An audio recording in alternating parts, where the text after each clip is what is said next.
ನಮಸ್ಕಾರ ರೀ ಎಲ್ಲರಿಗೂ. ಇವತ್ತಿನ ದಿವಸ ಮನೆ ಅಡುಗೆ ಚಾನಲ್ ವೀಕ್ಷಣೆ ಮಾಡುವಂಥ ನನ್ನ ಪ್ರೀತಿಯ ಆತ್ಮೀಯ ಎಲ್ಲ ವ್ಯೂವರ್ಸ್ಗಳಿಗೂ ಯುಗಾದಿ ಹಬ್ಬದ ಶುಭಾಶಯಗಳು. ಹೊಸ ವರ್ಷ ತಮ್ಮೆಲ್ಲರ ಜೀವನದಾಗ ಸುಖ ಸಮೃದ್ಧಿ ತರಲಿ ಅಂತ ದೇವರಲ್ಲಿ ಕೇಳಿಕೊಂಡು ಈ ವಿಡಿಯೋ ಸ್ಟಾರ್ಟ್ ಮಾಡ್ತೀನಿ. ಇವತ್ತಿನ ದಿವಸ ನಾನು ನೋಡ್ರಿ ಕಟ್ಟಿನ ಸಾರು, ನಮ್ಮ ಉತ್ತರ ಕರ್ನಾಟಕದಾಗ ಮಾಡುವಂಥ ಕಟ್ಟಿನ ಸಾರು ಹೆಂಗೆ ಮಾಡ್ತೀವಿ ಅಂತ ತೋರಿಸ್ತೀನಿ. ಸೂಪರ್ ಟೇಸ್ಟಿಯಾಗಿ ಬರ್ತೈತೆ ರೀ. ಸಾಂಪ್ರದಾಯಿಕವಾಗಿ ಮಾಡುವಂಥದ್ದು ಹಳೀ ಕಾಲದಾಗ ನಮ್ಮ ಅವ್ವ ಅಜ್ಜಿ ಮಾಡುವಂಥ ಸಾರು ತೋರಿಸ್ತೀನಿ ಇವತ್ತು. ನೋಡಿರಿ, ಇಲ್ಲಿ 1 ಸ್ಪೂನ್ ಕೊತ್ತಂಬರಿ ಕಾಳು, 1 ಸ್ಪೂನ್ ಜೀರಿಗೆ. ಹೆಚ್ಚಿನ ಯಾವ ಮಸಾಲೆನೂ ಹಾಕಂಗಿಲ್ಲ ರೀ. ಮಸಾಲೆ ಅಂದ್ರೆ ಕೊತ್ತಂಬರಿ ಕಾಳು ಜೀರಿಗೆ 2 ಬಿಟ್ಟರೆ ಏನೂ ಹಾಕಿಲ್ಲ ನಾನು. ಇವು ಸ್ವಲ್ಪ ಎಣ್ಣೆ ಹಾಕ್ಕೊಂಡು ಫ್ರೈ ಮಾಡ್ಕೋಬೇಕು. ಆನಂತರ 2 ಗಡ್ಡೆ ಜವಾರಿ ಬೆಳ್ಳುಳ್ಳಿ, ಯಾವಾಗಲೂ ಜವಾರಿ ಬೆಳ್ಳುಳ್ಳಿನ ಯೂಸ್ ಮಾಡಿರಿ, ಅಡುಗೆಗೆ ಟೇಸ್ಟ್ ಬರ್ತೈತಿ, ಘಮ ಘಮ ಅಂತೈತಿ. 1-2 ಮೀಡಿಯಮ್ ಈರುಳ್ಳಿನ ಹೆಚ್ಚು ಹಾಕ್ಕೊಂಡೀನಿ, 2 ಗಡ್ಡೆ ಬೆಳ್ಳುಳ್ಳಿ ಹಾಕ್ಕೊಂಡೀನಿ, 2 ಕಡ್ಡಿ ಕರಿಬೇ ಹಾಕ್ಕೊಂಡೀನಿ. ಇವನ್ನೆಲ್ಲ ಚೆಂದಾಗಿ ಫ್ರೈ ಮಾಡ್ಕೊಳ್ಳೋಣ. ಮೀಡಿಯಮ್ ಉರಿ ಇಟ್ಕೊಂಡು ಚೆಂದಾಗಿ ಫ್ರೈ ಮಾಡೋಣ. ಈ ಕಟ್ಟಿನ ಸಾರಿಗೆ ಹೆಚ್ಚು ಕಡಿಮೆ ಕರಿಬೇ ಯೂಸ್ ಮಾಡ್ಬೇಕಾಕತ್ರಿ. ಭಾಳ ಅಂದ್ರೆ ಭಾಳ ಟೇಸ್ಟಿ ಬರ್ತೈತಿ. ನೋಡಿರಿ, ಇಲ್ಲೊಂದು 4 ಕಡ್ಡಿ ಹಾಕ್ಯಾನೀಗ. ಮುಂದೆ ಸಾರಿಗೆ ಇನ್ನೂ ಹೆಚ್ಚಿಗೆ ಯೂಸ್ ಮಾಡ್ತೀನಿ. ಆನಂತರ ಈ ಒಂದು ಉತ್ತರ ಕರ್ನಾಟಕದಾಗ ನಾವು ಮಾಡುವಂಥ ಕಟ್ಟಿನ ಸಾರಿಗೆ ವಿಶೇಷ ಏನು ಅಂದ್ರೆ ಹಸಿ ಮೆಣಸಿನ್ಕಾಯಿ. ಇಲ್ಲಿ ಖಾರ ಪುಡಿ ಬಳಸಂಗಿಲ್ಲ, ಒಣ ಮೆಣಸಿನ್ಕಾಯಿ ಬಳಸಂಗಿಲ್ಲ. ಹಸಿ ಮೆಣಸಿನ್ಕಾಯಿ ಹಾಕಿದಂಥ ಈ ಕಟ್ಟಿನ ಸಾರು ಒಂದು ಸಲ ಮಾಡ್ಕೊಂಡು ಊಟ ಮಾಡಿರಿ, ನೀವು ಭಾಳ ಇಷ್ಟಪಡ್ತೀರಿ. ಮುಂದಿನ ತುದಿಗಳನ್ನು ಕಟ್ ಮಾಡಿ ತೆಗೆದೇನೆ, ಯಾಕಂದ್ರೆ ಒಂಥರ ಹಸಗು ವಾಸನೆ ಬಂದಂಗೆ ಆಕತ್ತೆ, ಅದು ತೆಗೆದು ಬಿಡಬೇಕು. ಮೀಡಿಯಮ್ ಖಾರ ಇರುವಂಥ 4 ಮೆಣಸಿನ್ಕಾಯಿ ಮುರಿದು ಹಾಕ್ಕೊಂಡೇನಿ. ಈಗ ಚೆಂದಾಗಿ ಎಣ್ಣೆ ಹಾಕ್ಕೊಂಡು ಫ್ರೈ ಮಾಡ್ಕೊಳ್ಳೋಣ. ಹಸಿ ಸ್ಮೆಲ್ ಹೋಗಬೇಕು, ಚೆಂದಾಗಿ ಫ್ರೈ ಆಗಬೇಕು. 1-2 ಸ್ಪೂನ್ ಎಣ್ಣೆ ಹಾಕ್ಕೊಂಡು ಚೆಂದಾಗಿ ಫ್ರೈ ಮಾಡ್ಕೊಂಡೇನಿ. ಫ್ರೈ ಆಗಲಿ. ನಮ್ಮ ಉತ್ತರ ಕರ್ನಾಟಕದಾಗ ಮಾಡುವಂಥ ಕಟ್ಟಿನ ಸಾರು ಭಾಳ ಫೇಮಸ್ ರೀ. ಈ ರೀತಿ ಒಂದು ಸಲ ನೀವು ಮಾಡ್ಕೊಂಡು ಊಟ ಮಾಡಿರಿ, ಹೌದು ಅಂತೀರಿ, ಅಷ್ಟೊಂದು ಸೂಪರ್ ಟೇಸ್ಟಿಯಾಗಿ ಬರ್ತೈತಿ. ನೋಡಿರಿ, ಇದನ್ನ ಚೆಂದಾಗಿ ಫ್ರೈ ಮಾಡಬೇಕು. ಹಸಿ ಸ್ಮೆಲ್ ಹೋಗೋವರೆಗೂ ಚೆಂದಾಗಿ ಫ್ರೈ ಮಾಡಬೇಕು.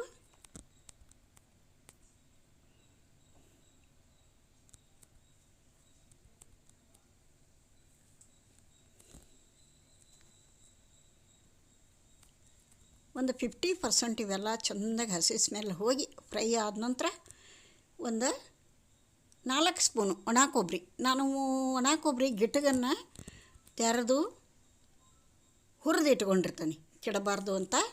ಈಗ ಇದ್ರೊಳಗೆ ಸ್ವಲ್ಪ ಬೆಚ್ಚಗೆ ಮಾಡ್ಕೊಳ್ಳೋಣ. ಒಂದು 4 ಸ್ಪೂನ್ ಒಣ ಕೊಬ್ಬರಿ ಹಾಕ್ಯಾನಿ. ಈ ಕಟ್ಟಿನ ಸಾರಿಗೆ ಮಾತ್ರ ಹಸಿ ಕೊಬ್ಬರಿ ಹಾಕಬೇಡ್ರಿ, ಒಣ ಕೊಬ್ಬರಿನೇ ವಿಶೇಷ.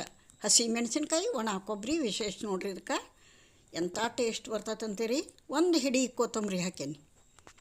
ಇದನ್ನೆಲ್ಲನೂ ಸ್ವಲ್ಪ ಸಣ್ಣ ಉರಿ ಇಟ್ಕೊಂಡು ಬಿಸಿ ಮಾಡ್ಕೊಳ್ಳೋಣ.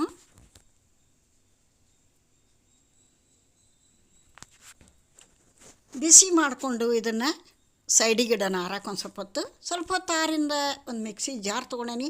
ಇದೇನಪ್ಪ ಹಿಂಗೈತಿ ಮಿಕ್ಸಿ ಜಾರ್ ಅನ್ಬೇಡ್ರಿ, ಹೂರಣ ಮಾಡ್ಕೊಂಡೇನಿ ನಾನು. ಈಗ ಹೂರಣ ರುಬ್ಬಿ ತೆಗೆದು ಇಟ್ಕೊಂಡಂಥ ಜಾರು, ಅದನ್ಯಾಕೆ ಮತ್ತೆ ತೊಳಿಬೇಕು ಅಂತ ಅದ್ರೊಳಗನೆ ಸಾರಿನ ಈ ಪದಾರ್ಥಗಳನ್ನು ಆರ್ಯಾವ ನೋಡ್ರಿ. ಈಗ ಇದನ್ನು ನುಣ್ಣಗೆ ಗ್ರೈಂಡ್ ಮಾಡ್ಕೊಂಬರೋಣ. ಎಷ್ಟು ಸಾಧ್ಯ ಅಷ್ಟು ಗಂಧದಂಗೆ ಆಗಬೇಕು, ಅಂದ್ರೆ ಸಾರು ಟೇಸ್ಟಿಯಾಗಿ ಬರೋದು. ನೋಡಿರಿ, ಎಂಥ ಮಸಾಲನೂ ಹಾಕಿಲ್ಲ ನಾನು. ಕೇವಲ ಕೊತ್ತಂಬರಿ ಕಾಳು, ಜೀರಿಗೆ ಹಾಕೀನಿ, ಬೆಳ್ಳುಳ್ಳಿ, ಈರುಳ್ಳಿ, ಕರಿಬೇ, ಕೊತ್ತಂಬರಿ ಇಷ್ಟು ಹಾಕಿ ಹಸಿ ಮೆಣಸಿನ್ಕಾಯಿ ಚೆಂದಾಗಿ ಹುರಿದೇನಿ. ಒಣ ಕೊಬ್ಬರಿ 4 ಸ್ಪೂನ್ ಇಷ್ಟು ಹಾಕಿರೋ ಮಸಾಲೆ ಆಯ್ತು ನೋಡಿರಿ, ರೆಡಿ ಆಯಿತು. ಸೈಡಿಗೆ ಇಡೋಣ. ಇವಾಗ ಒಗ್ಗರಣೆ ಮಾಡೋಣ. ಕಟ್ಟಿನ ಸಾರಿಗೆ ಒಗ್ಗರಣೆ ಇದು ಇಂಪಾರ್ಟೆಂಟ್ ಸ್ಟೆಪ್ ನೋಡಿರಿ. ಅದು ರುಬ್ಬಿದ್ದು ಒಂದು ಸ್ಟೆಪ್ ಆದ್ರೆ ಇದು ಇಂಪಾರ್ಟೆಂಟ್ ಸ್ಟೆಪ್. ಒಂದು ಫ್ಯಾನಿಗೆ ಒಂದು 4 ಸ್ಪೂನ್ ಎಣ್ಣೆ ಹಾಕ್ಯಾನಿ. ಅರ್ಧ ಸ್ಪೂನ್ ಸಾಸಿವೆ ಹಾಕ್ಯಾನಿ. ಸಾಸಿವೆ ಚಟಪಟ ಅನ್ನಲಿ.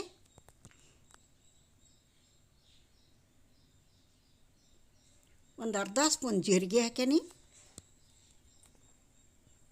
ನೋಡಿರಿ, ನಾನಿಲ್ಲ ಅಡುಗೆಗೆ ಗಾಣದ ಎಣ್ಣೆ ಯೂಸ್ ಮಾಡ್ತೀನಿ. ಗಾಣದ ಎಣ್ಣೆ ಅಂದ್ರೆ ಶೇಂಗಾ ಎಣ್ಣೆ, ಮಿಲ್ನ್ಯಾಗ ರೆಡಿ ಆದಂಥ ಶೇಂಗಾ ಎಣ್ಣೆನ ಅಡುಗೆಗೆ ಉಪಯೋಗ ಮಾಡ್ತೀನಿ. ಸೂಪರ್ ಟೇಸ್ಟಿಯಾಗಿ ಬರ್ತೈತೆ ರೀ. ಕರಿಯೋದಕ್ಕೆ ಸನ್ಫ್ಲವರ್ ಅದೆಲ್ಲ ಬೇರೆ ಯೂಸ್ ಮಾಡ್ತೀನಿ.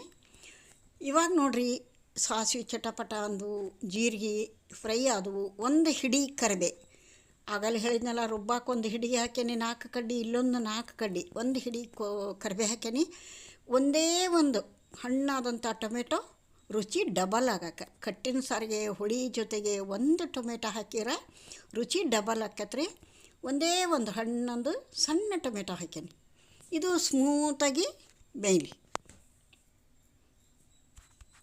ಇದು ಚಲೋತಂಗೆ ಬೇಯಲಿ. ಆನಂತರ ಒಂದು ಲಿಂಬೆ ಹಣ್ಣಿನ ಗಾತ್ರದಷ್ಟು ಹುಣಸೆ ಹಣ್ಣು ನೆನೆ ಹಾಕ್ಕೊಂಡೇನು ತೊಳೆದು. ಈಗ ನಾನು 6 ಜನಕ್ಕೆ ಇದನ್ನು ಕಟ್ಟಿನ ಸಾರು ಮಾಡಕತ್ತೀನಿ. ಒಂದು ಲಿಂಬೆ ಹಣ್ಣಿನ ಗಾತ್ರದಷ್ಟು ಹುಳಿ ತೊಗೊಂಡೇನಿ. ನೀವು ಸಾರಿನ ಪ್ರಮಾಣ ನೋಡಿಕೊಂಡು ಹುಳಿನ ಹೆಚ್ಚು ಕಡಿಮೆ ಮಾಡ್ಕೊರಿ. ಇದನ್ನು ಹಿಂಡಿಗೆ ರಸ ಹಾಕ್ತಾನೆ ನೋಡಿರಿ. ಇದು ಚಲೋತಂಗೆ ಕುದಿಬೇಕು. ಈ ಹುಳಿ ಏನೈತಲ್ಲ ಚೆಂದ ಕುದಿಬೇಕು. ಈ ಕಟ್ಟು ಬಸ್ಕೊಂಡು ಸೈಡಿಗೆ ಇಟ್ಟೇನಿ. ಕಟ್ಟು ಹಾಕಿಲ್ಲ ನಾನು, ಈಗ ಲಾಸ್ಟಿಗೆ ಹಾಕ್ತಾನೆ. ಇದು ನೋಡಿರಿ ಚೆಂದ ಕುದಿಬೇಕು. ಮೀಡಿಯಮ್ ಉರಿ ಇಟ್ಕೊಂಡು ಕುದಿಯಾಕಿಟ್ಟೇನಿ. ಈಗ ಹುಣಸೆ ಹಣ್ಣಿನ ಹುಳಿ ಹಾಕಿದೆ.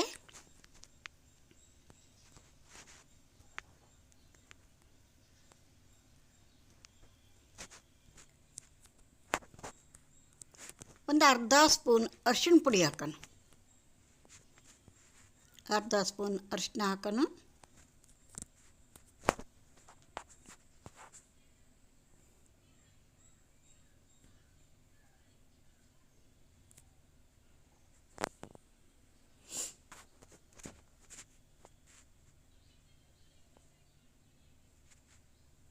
ಕುದಿಲಿದು.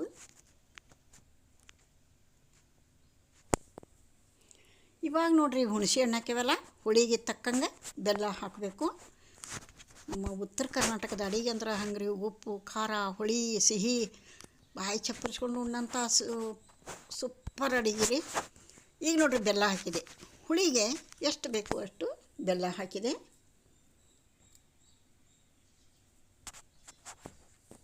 ನಂತರ ರುಚಿಗೆ ತಕ್ಕಷ್ಟು ಉಪ್ಪು ಹಾಕೋಣ. ಇಲ್ಲಿ ಉಪ್ಪು, ಖಾರ, ಹುಳಿ, ಬೆಲ್ಲ ನಿಮಗೆ ಎಷ್ಟು ಬೇಕು ನೀವು ತಿನ್ನುವಂತಹ ಪದಾರ್ಥ ಹೆಚ್ಚು ಕಡಿಮೆ ಮಾಡ್ಕೋಬೋದು. ಉಪ್ಪು, ಖಾರ, ಹುಳಿ, ಬೆಲ್ಲ.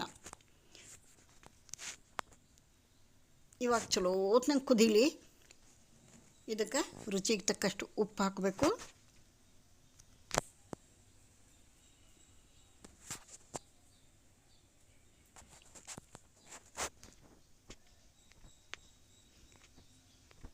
ನೋಡಿರಿ, ಈಗ ಇದೇನು ಗ್ರ್ಯಾಂಡ್ ಮಾಡ್ಕೊಂಬಂದೇವಲ್ಲ, ಪೇಸ್ಟ್ ಹಾಕೋಣ. ಇದೆಲ್ಲ ಪೇಸ್ಟು ಸಣ್ಣ ಉರಿ ಇಟ್ಟು ಹಾಕೋಣ. ಉಪ್ಪಿನ್ನೂ ಹಾಕಿಲ್ಲ, ಮುಂದೆ ಹಾಕ್ತಾನೆ. ಇದೆಲ್ಲನೂ ಹಾಕಿ ಮಿಕ್ಸಿ ಜಾರಿಗೆ ಒಂದು ಲೋಟ ನೀರು ಹಾಕಿ ಅದ್ರಾಗಿರೋಂಥ ಮಸಾಲ ವೇಸ್ಟ್ ಮಾಡೋದು ಬೇಡ, ಅದನ್ನೂ ಹಾಕೋಣ. ಒಂದು 10 ನಿಮಿಷ ಚಲೋತ್ನಂಗೆ ಪಳ ಪಳ ಪಳ ಪಳ ಅಂತ ಕುದಿಬೇಕು. ನೋಡಿರಿ, ಇದು ಇಂಪಾರ್ಟೆಂಟ್ ಸ್ಟೆಪ್. ಇದು ಕಟ್ಟು ಹಾಕೋದಕ್ಕಿಂತ ಮೊದಲೇ ಇಷ್ಟೆಲ್ಲ ಮಾಡಬೇಕು. ಒಂದು 10 ನಿಮಿಷ ಚಲೋತ್ನಂಗೆ ಕುದಿಬೇಕು ರೀ. ಇದು ಪಳ ಪಳ ಪಳ ಪಳ ಅಂತ ಹುಳಿ, ಬೆಲ್ಲ ಇದೆಲ್ಲ ಕುದಿಬೇಕು. ಇದನ್ನು ಚೆಂದ ಮಿಕ್ಸ್ ಮಾಡಿ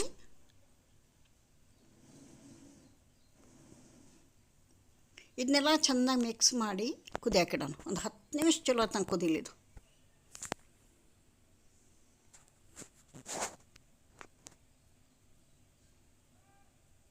ಒಳ್ಳೆ ಪರಿಮಳ ಬರಾಕತ್ತೈತೆ ರೀ ಮನೆಯೊಳಗೆ.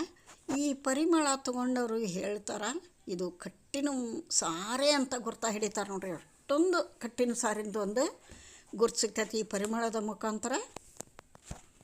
ಮನೆಯೆಲ್ಲ ಘಮ ಘಮ ಅನ್ನಕತ್ತೈತಿ ನೋಡ್ರಿ. ರುಚಿಗೆ ತಕ್ಕಷ್ಟು ಉಪ್ಪು ಈಗ ಹಾಕ್ತಾನೆ ನೋಡ್ರಿ. ಒಂದು 10 ನಿಮಿಷ ಚಲೋ ನಂಗೆ ಕುದಿಲ್ರಿ. ಇದು ಲಿಡ್ ಕ್ಲೋಸ್ ಮಾಡಿ ಸಣ್ಣ ಉರಿ ಇಟ್ಟು ಆಗಾಗ ಕೈ ಆಡಿಸ್ತಾ ಕುದ್ಸೋಣ ನೋಡಿರಿ. ಈ ಥರ ಪಳ ಪಳ ಪಳ ಪಳ ಅಂತ ಕುದಿಬೇಕಿದು. ಒಂದು 10 ನಿಮಿಷ ಚಲೋತಂಗೆ ಕುದೀತು ಅಂದಾಗ ಇದನ್ನು ಕಟ್ಟಿಗೆ ಸೇರಿಸ್ಕೋಬೇಕು.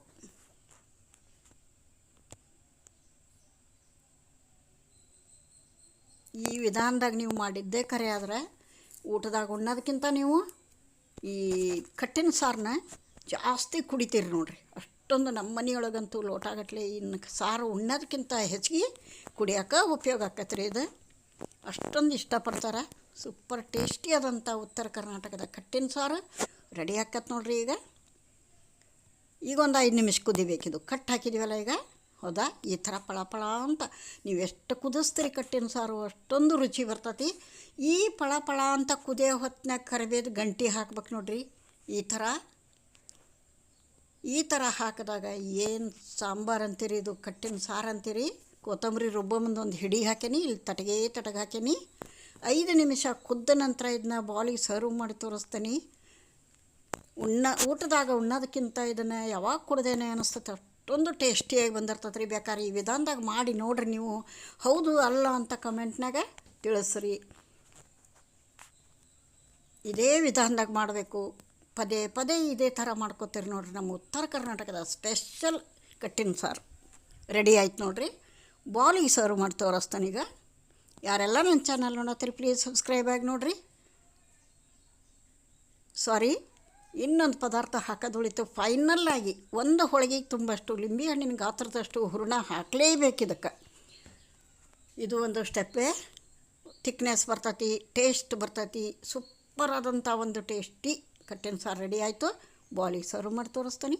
ಯಾರೆಲ್ಲ ನನ್ನ ಚಾನಲ್ ನೋಡ್ತೀರಿ ಪ್ಲೀಸ್ ಸಬ್ಸ್ಕ್ರೈಬ್ ಆಗಿ ನೋಡಿರಿ. ನಿಮ್ಮ ಹೆಲ್ಪು ಸಪೋರ್ಟು ನನ್ನ ಚಾನಲಿಗೆ ಬೇಕು.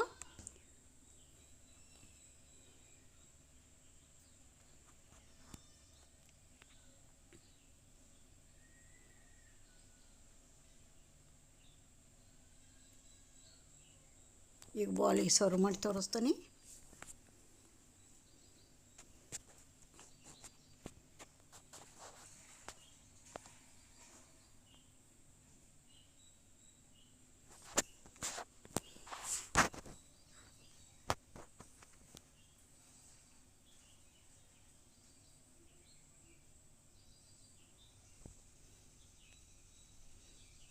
ನೋಡಿರಿ ಏನು ಸೂಪರಾಗಿ ಬಂದೈತಿ ಸಾರು. ಇಲ್ಲಿಗೆ ವಿಡಿಯೋ ಮುಗಿಸ್ತಾನೆ. ಮತ್ತೊಂದು ಹೊಸ